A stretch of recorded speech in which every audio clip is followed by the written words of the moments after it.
بسم اللہ الرحمن الرحیم۔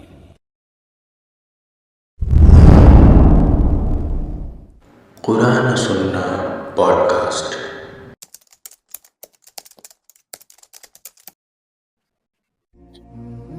اعوذ باللہ من الشیطان الرجیم، بسم اللہ الرحمن الرحیم، نحمدہ ونصلی علی رسولہ الکریم، اما بعد فاعوذ باللہ من الشیطان الرجیم، بسم اللہ الرحمن الرحیم۔ میں شہباز بن عبد الرحیم آج کے حالات جو مسلمان امت کے اوپر ہیں اس کے بارے میں ایک اہم ترین حدیث آپ لوگوں کے سامنے پیش کرنا چاہتا ہوں۔ جس طریقے کے حالات ہیں میں پہلے حالاتوں پر بات کر لیتا ہوں کہ جس طرح سے ہم مسلمانوں کی اس وقت تمام دنیا میں موب لنچنگ ہو رہی ہے اور زبردستی ایک اسی گروہ کو، اسی ریلیجن کو، اسی کمیونٹی کو جو مسلمز ہیں ان کو زبردستی ٹیررسٹ گھوشت کیا جاتا ہے، حالانکہ ہر بار کی طرح پتہ چلتا ہے کہ یہ ساری ایک سازشیں تھیں۔ اس کے باوجود ایک پروپیگنڈا چلتا ہے جس میں مسلم امت کے خلاف اسلاموفوبیا پھیلایا جاتا ہے۔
لوگوں کے دماغوں میں اتنی بری چیزیں بھر چکی ہیں میڈیا کے تھرو کہ لوگ بالکل برداشت نہیں کرنا چاہتے۔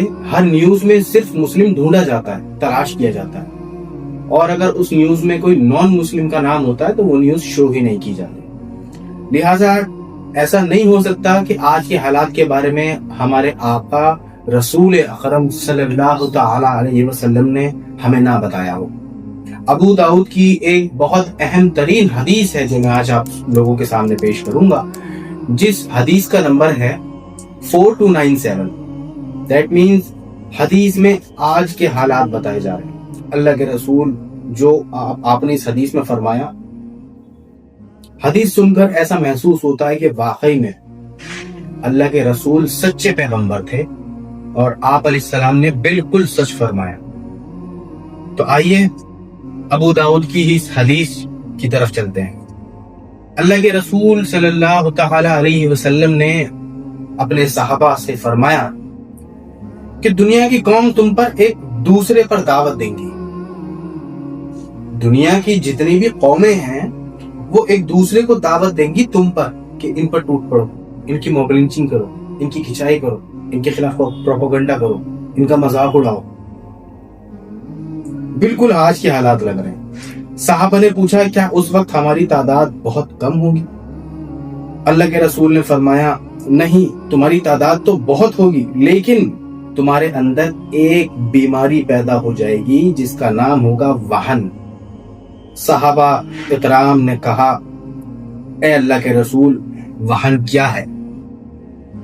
اس وقت اللہ کے رسول نے جواب دیا، فرمایا کہ دنیا کی محبت اور موت کا خوف۔ بالکل آج کے حالات ہیں۔ یہاں تک فرمایا کہ دنیا کی محبت اور موت سے نفرت، مومن کے چہرے پر تو موت کے وقت مسکراہٹ ہوتی ہے۔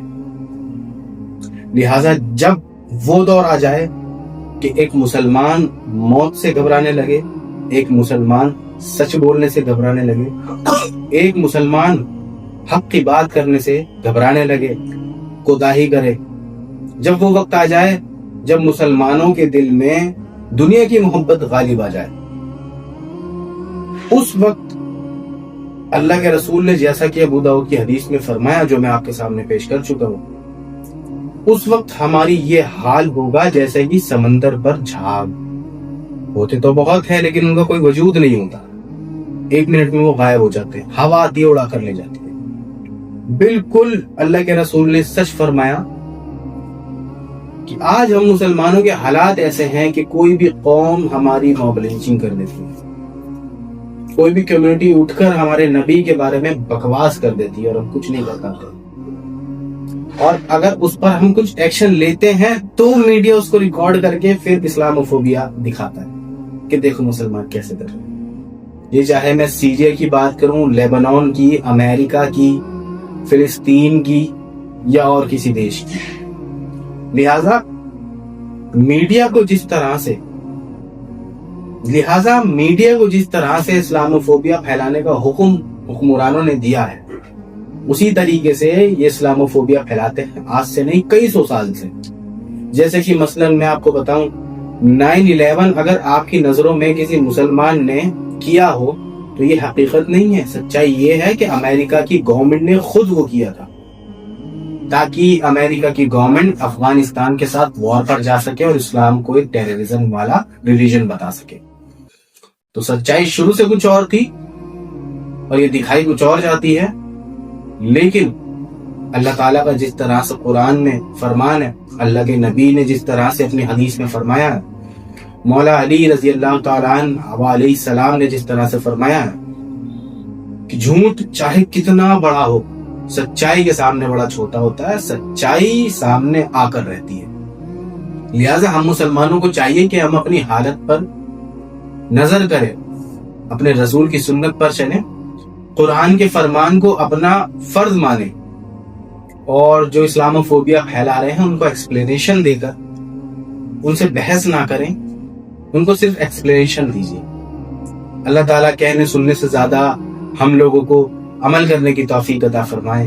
سبحان ربک رب العزت عما یصفون وسلام علی المرسلین والحمد للہ رب العالمین۔